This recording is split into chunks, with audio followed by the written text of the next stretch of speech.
Okay, this is the 2015 Subaru Legacy, the top of the line 3.6 model. It comes with the big mags, the dual exhaust. The car looks pretty good for a Subaru product. I mean, apart from the BRZ, Subaru don't really make like very aesthetically pleasing looking products.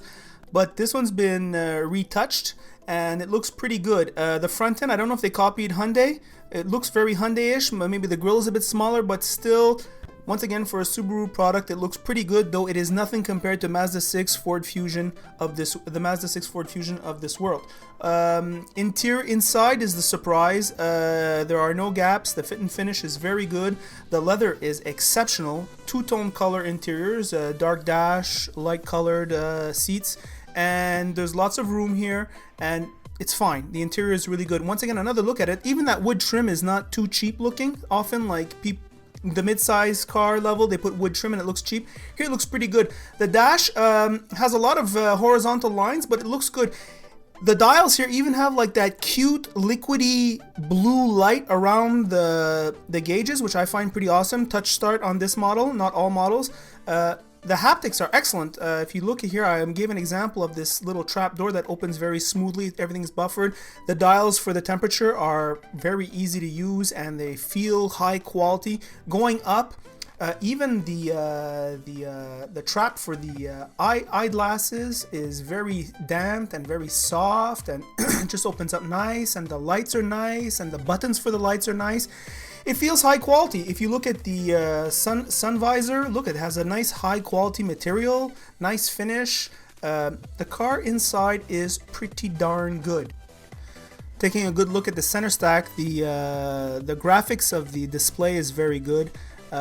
Look at this finish, the perforated leather even on the side of the doors. I mean, the interior, and there's no noise, there's no vibration, and there's no harshness. So that's pretty good. It's actually a little bit ahead of its competitors in this point. The seats are very nice and very comfortable. I wanted to show the headrest because it's not too leaning forward. Sometimes they try to give it that European look and it doesn't work. The seats are wonderful to sit in. Perfect for this class.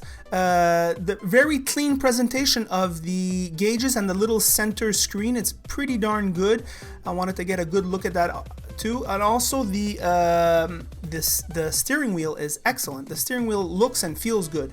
Here's the rear camera. It doesn't turn though when you turn the wheel though. It just gives you the view of the back like that. So, well, it's pretty limited. Although the graphics are good and the even on the GPS it's very good. So that's the car. I want to show to you on the outside here. Look at this is the way it goes in the snow. Look at how it just plows forward here. Boom, minus 20 degrees Celsius. Just plows over the snow. Here you go. Boom, it goes again. It's pretty fast. This is my comments on the road. Take a listen. Driving the 2015 Legacy.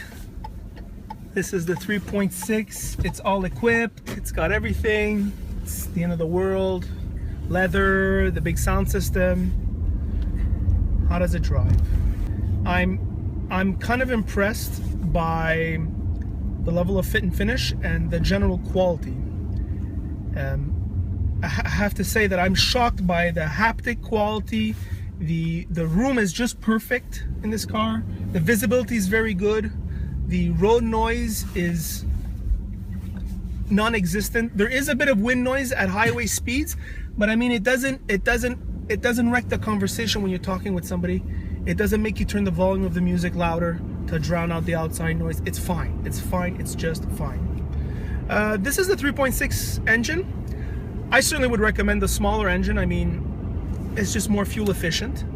I want to make a few remarks about the four-wheel drive. The four-wheel drive system on this car is the best I've ever seen. I had a BMW X-Drive. I've driven Audis. I've driven all kinds of cars. This four-wheel drive in winter, when you accelerate and you have good tires, it just goes. It just goes. And that's all it does is it goes, and it goes straight, and it goes fast. It's unbelievable.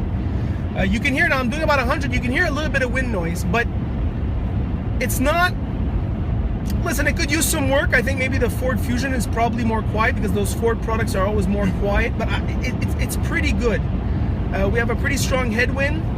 It ain't bad. No road noise whatsoever. They really dialed that out good.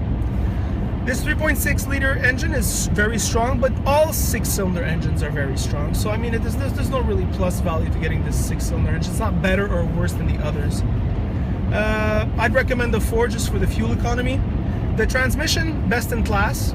Subaru makes a CVT, which is supposed to be the bad transmissions. Well, they turned it into the best transmission in the category. Listen to this. I'm gonna kick down right now. Wind, winter, everything. Listen to this. Right away. Right away. Right away. I mean, that's how fast it is. So I am always flabbergasted when I get into a Subaru how they beat everyone in the drivetrain. It's really funny. So what else is there to say about this car? Well, the sound system is very good. This is the optional sound system. It's the Harnum Carnum 570 watt whatever. I drove the 400 watt Volkswagen Golf with the Fender, 400 watt Fender. Sounds about as loud. Maybe the Fender is a bit better. So it's a good sound system. Its stats look better than it sounds, let's just say. And also at one point in time when you turn up the volume loud enough, it just stops raising the volume. So there's like safety features, so make sure you don't scrap the speakers, which is fine. What else about this car? It's very roomy.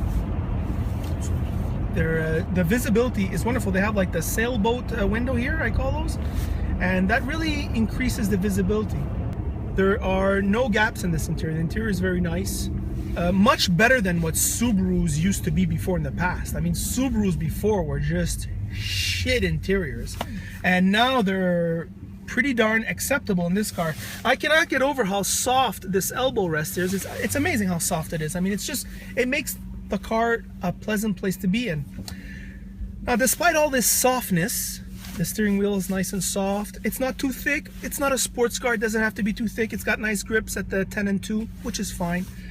The thing that surprises me is that the suspension is not too soft. It's actually, I don't want to use the word sporty, but it definitely doesn't drive like a boat. I mean, I took a curve pretty hard and it stayed pretty flat and level. When you're driving in the city, it absorbs most bumps. It will crash, semi-crash over certain of the bigger bumps, but that is just fine. I mean, for this class of car, it's perfect. So, you're listening to the video and you're saying, Jesus, Chris really likes this car. It's a great car. Well, it is a good car. If you're in a winter climate, it is a good car. If you're not in a winter climate, I'm less, I don't know, like I'm not, the 4-wheel drive is a big draw for this car. And if you don't have winter, what's the point? Also, another thing is that the midsize category is under thermonuclear attack from CUVs and SUVs. So somebody who's looking for a 4-wheel drive vehicle is going to be looking for the 4-wheel drive practical vehicle, and they're gonna may look at the RAV4 and the CR-V or the CX-5 or the Nissan Rogue, and there's just a roster of wonderful vehicles that have 4-wheel drive and that are much more practical. So, and I've said it before in a previous video, when I go driving or I go cycling, I take careful note of what I see in driveways, and I see more and more a CUV and an SUV with a compact car. That seems to be the trend in the middle class, and that comes at the expense of the midsize sedan. So the midsize have got to be even better and more performance oriented. And when I'm saying performance, I mean fuel efficiency versus power. And they have to be more and more, they just have got to be so much better than they used to be because of this onslaught from this new category, the CUV and the SUVs. So the 4-wheel drive is still this car's trump card. Subaru has improved it just enough so that it stays relevant. I still think like the Sonata, the Fusions of this world, the Mazda 6 are just simply better finished. They're simply more, you just desire them more than this car. However, if you can put that aside, this car with its 4-wheel drive and its incredible drivetrain and their new and improved fuel economy, Subarus before pushed with 4s but drank like 6s. Now they've been working on that incessantly, and the fuel economy for their 4-cylinders is actually somewhat competitive with the front-wheel drive competitors. So that's something that's not negligible. And that's about it. So do I recommend this car? If you live in a non-winter climate, I can't recommend this car. If you live anywhere north of the snow line, I can recommend this car. And it's a good purchase also. It's not just a good lease, it's a good purchase because this car has excellent reliability. So yeah, that's it.